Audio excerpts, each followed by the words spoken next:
1학년이 되면서 꼭 읽어야 할 이야기들을 방송한다고 약속한 두 번째 전래동화입니다. 물론 저학년 친구들도 같이 들을 거죠? 감투를 쓰면 투명이 되는 도깨비 감투 이야기예요. 여러분도 이 감투를 써보고 싶지 않으세요? 자, 그럼 이야기 속으로 가볼까요? 안녕하세요. 구수한 라디오 동화랑 할머니랑입니다. 오늘 제목은 도깨비 감투입니다. 준비됐나요? 네, 할머니도 준비됐어요. 어느 마을에 가난하게 사는 효자인 농부가 살고 있었습니다. 부모님이 돌아가시자 농부는 살아생전에 효도도 제대로 한번 못했다는 생각 때문에 늘 슬퍼했어요. 그래서 제사라도 잘 모셔야겠다는 생각이 들었어요. 해마다 제삿날이 돌아오면 정성을 다해 제사상을 차렸지요. 그 소문이 이웃마을과 산에 사는 도깨비들의 귀에까지 들어갔어요. 그 후 농부네는 이상한 일이 일어났지요. 제사를 지내는 동안 상회의 음식이 깜짝같이 사라져 버리는 것이었어요. 농부는 왜 그런 일이 일어나는지 알지 못했어요. 이런 일이 벌어지는 것은 도깨비들의 짓인데 말이죠. 머리에 감투를 쓰게 되면 다른 사람에게는 보이지 않는 도깨비 감투 때문이었어요. 도깨비들은 이 감투를 쓰고는 상위의 음식들을 먹어치운 것이었죠. 그렇게 영문도 모른 채 몇 해가 흘러 또 제삿날이 돌아왔어요.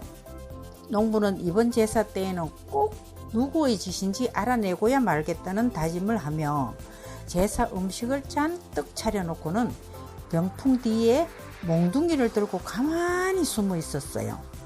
였고 문이 열리더니 갑자기 상위의 음식이 없어지기 시작했어요. 누군가 음식을 먹고는 있는데 그 모습은 보이지 않는 거예요. 에잇, 고얀 놈들. 농부는 몽둥이를 휘두르면서 병풍 뒤에서 나왔어요. 도깨비들은 비명을 지르면서 달아나기 바빠서 서로 부딪히고 날뛰는 바람에 도깨비 감투가 벗겨져 버렸어요. 그랬더니 도깨비들의 모습이 훤히 드러나게 되었어요. 아하, 그러고 보니 내놈들 짓이었구나. 농부가 몽둥이를 쳐들자 도깨비들은 감투를 버려둔 채 달아나 버렸어요. 농부는 바닥에 떨어진 감투를 머리에 섰습니다. 떠들썩한 소리에 농부의 아내가 달려왔어. 농부를 계속 찾았지만 농부는 보이지 않았어요. 신기한 도깨비 감투를 얻은 농부는 힘든 일은 하고 싶지 않았어요. 필요한 것이 있으면 감투를 쓰고 나가면 값진 물건도 얼마든지 집어올 수 있었으니까요. 그날부터 농부는 도둑이 되었어요. 그러던 어느 날 농부가 도깨비 감투를 벗어 부뚜막에 두었는데 농부의 아내가 아궁이에 불을 지피다가 그만 불똥이 감투에 띄어서 구멍이 나고 말았지요. 아내는 남편에게 혼이 날까봐 빨간 헝겊을 대고 감투를 기워 놓았어요. 다음날 농부는 감투가 뚫어진 줄도 모르는 채 감투를 쓰고 읍내에 나갔어요. 떡집 앞을 지나는데 맛있는 냄새가 솔솔 나지 뭐예요. 농부는 떡집에 들어가 떡을 실컷 먹고 나왔어요. 자, 좋은 구경이 왔어요. 재미있는 줄타기, 판소리, 가면놀이 합니다. 어서 와서 구경들 하세요. 천막 앞에서 한 청년이 소리쳤어요. 농부는 서슴지 않고 천막 안으로 들어갔어요. 그런데 힘센 청년이 아까부터 빨간 헝겊 조각이 둥둥 떠다니는 걸 보고 있었어요. 놀이판이 끝나자 농부는 밖으로 나왔는데 청년도 따라 나왔어요. 농부는 이번에는 돈을 가져오려고 큰 가게에 들어가서 돈을 집어들고 밖으로 나올 때였어요. 누군가 뒤에서 농부를 힘껏 내리쳤습니다.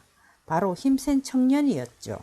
그 바람에 도깨비 감투가 벗겨져서 농부의 모습이 드러나고 말았어요. 그러자 사람들이 몽둥이를 들고 모여들었어요. 지금까지 잃어버린 것들이 다 내놈 짓이구나. 농부는 몽둥이로 흠씬 두들겨 맞았어요. 이놈, 내 보석 내놔. 내 조기 맛이 있더냐? 우리 집 떡도 네가 훔쳐 먹었지? 농부는 아무 말도 할 수가 없었어요. 청년이 빨간 헝겊으로 기운 도깨비 감투를 북북 찢어버렸어요. 농부는 훔친 것을 다 물어주고 어떤 사람은 다른 사람에게 도둑 맞은 것도 농부에게 뒤집어 씌웠지요.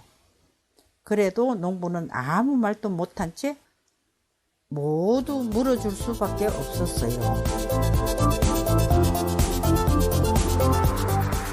친구들 재미있게 들었나요?